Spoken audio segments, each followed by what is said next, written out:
My name is Lisania Cruz, and I am a participatory artist originally from the Dominican Republic, living here in New York. I've been working for the past 2 years on a project titled Investigation on the Dominican Racial Imaginary, which is similar to a criminal investigation. I'm looking at the ways in which the institution of the nation state has suppressed and repressed African heritage within Dominican identity and Dominican culture.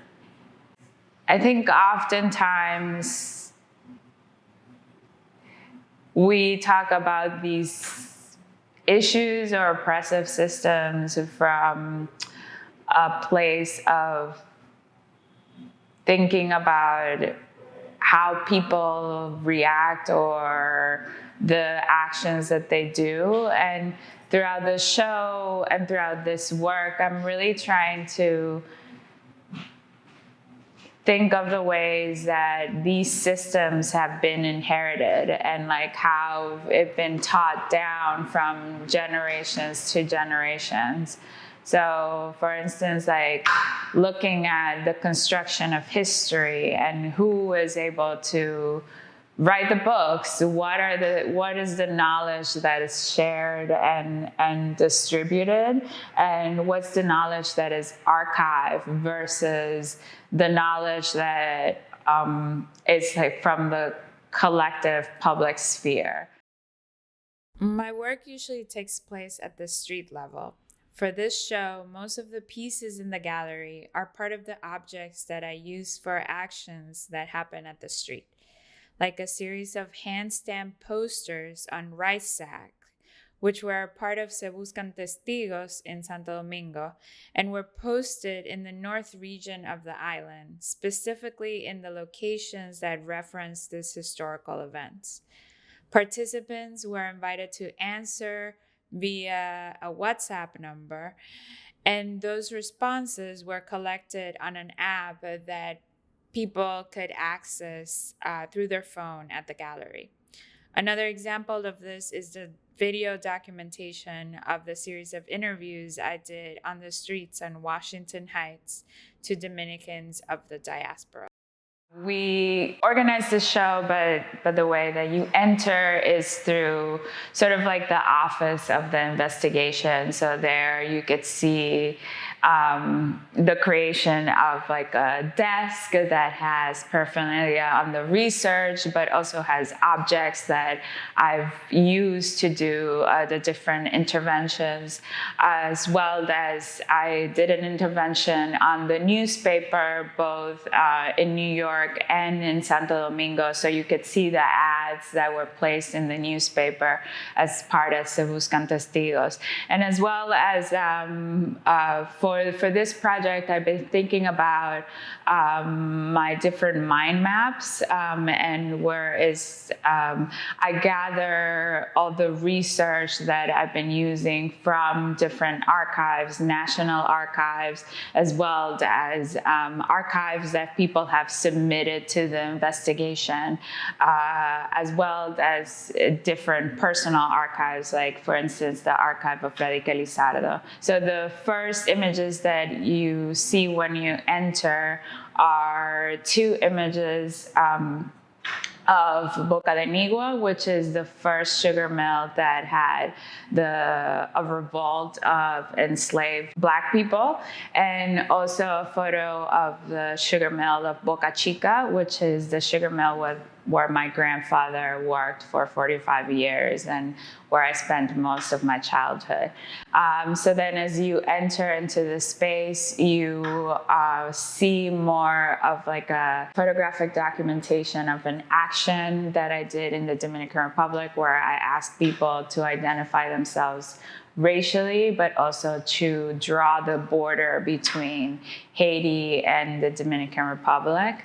And as you enter into the back gallery, you encounter all the different types of evidence. So the main piece is the plaintiff's records, which is an edition of books, and each book has 10,000 pages, and it makes reference to La Sentencia, which is a law that passed in 2013 that revoked nationality to, or an estimate of 200,000 Dominicans of Haitian descent.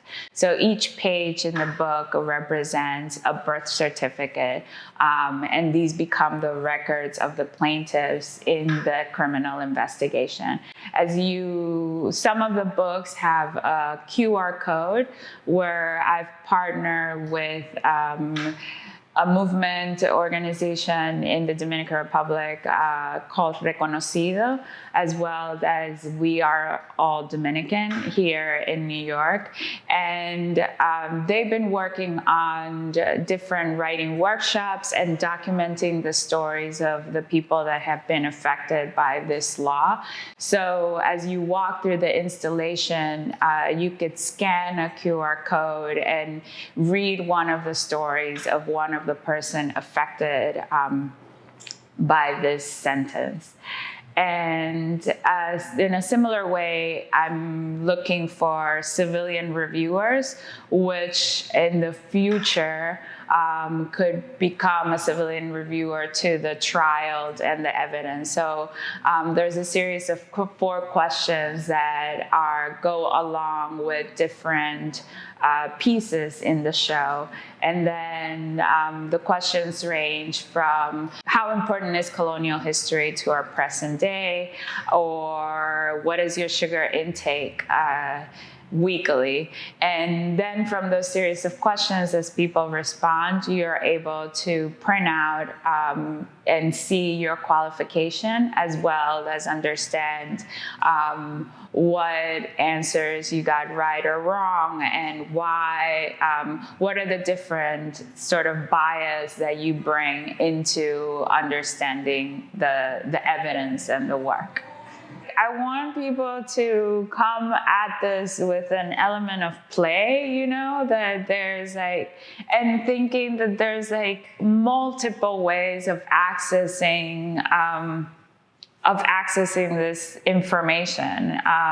So it's through participating as part of the civilian reviewer, that's a way of accessing the information, but also it's through music, it's through media, it's through the streets. It's sort of looking at just a rhizomed way of getting at the root of the theme in the work. But yeah, I guess the work does come from consciousness raising questions and pedagogy, and rooted in this idea. I don't know, I always quote Paulo Freire, where he said inviting people to be a responsible subject in the historical process.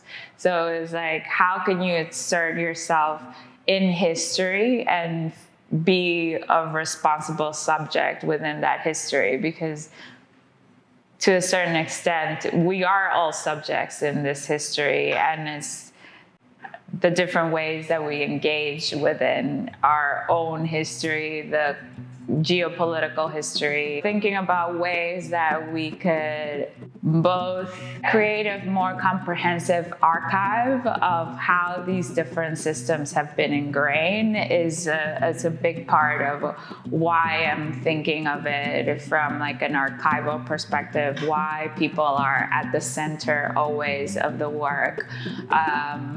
Because I do think about ways of using this to build alternative ways of pedagogy. And in the end, I think the work will becomes an archive itself of this moment in time of rethinking how we could use the archive to recontextualize history, but also how public opinion can in itself be recontextualized through the archive as well.